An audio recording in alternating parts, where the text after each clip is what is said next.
It was only a matter of time, was it not? Yes, if you dislike anything about the Veilguard, guess what? The journalists think you are a naughty German.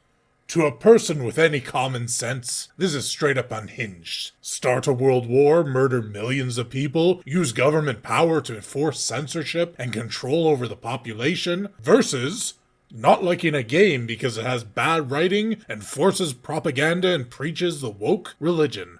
Yeah, definitely these things are on the same level, and it is something you would expect professionals to be regularly saying against gamers. They're not going to stop. They have been called out, caught in lies, proven that nobody buys or likes their games, and completely shut down by the gaming audience as their schemes are exposed. Yet journalists have zero intention of ever admitting fault, ever changing, and ever dialing down on the absurd accusations, attacks, and attempts to force compliance on gamers who have completely rejected them. When you misuse and overuse terms, they stop meaning anything. Imagine if this were true, that the billions of people who play video games spend their free time annexing Poland. That sounds like a world-threatening problem, doesn't it? When the reality instead is, it just means all those people won't be buying your games full of indoctrination and ideological nonsense. At some point, we just have to accept that journalists and activists cannot be reasoned with. They can only ever act in bad faith, they have never had any interest in good games, and are only there to create toxicity and ruin gaming studios. Look at how many AAA studios have been in decline over the last decade, while AA and indie studios with far less money, less experience, and fewer resources are knocking it out of the park. That is what woke activists have done. They have snatched defeat from the jaws of gaming industry victory at a time when there is no excuse to be failing. So remember what they are saying, what they have said and done to the industry. Keep in mind their tricks and how, to them, anyone out of line, even slightly, is the same as some of the most evil people to ever exist.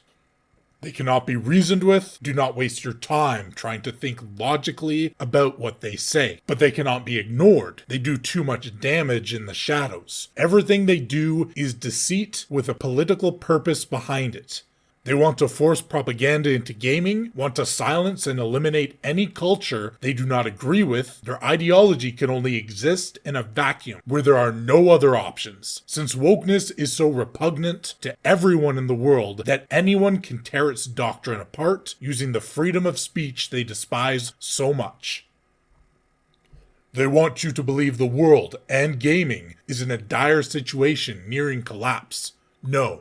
Gaming has never been better. This is the best time for passionate devs to make their own studio. Bring out an indie game, show off your passion and be rewarded for it. It is still a competitive industry, yes. Not everything will succeed. But if there were a time when your chances are at their best, now is that time. Just don't pick a fight with your audience and realize that no, most gamers are not supervillains. They're just normal lads and lasses looking for a good time. And instead of lecturing them and calling them evil for existing, make them a fun game. This is a great time to be a gamer, a great time to be a developer. The people who tried to destroy gaming, like they did television, movies, and comics, will fail.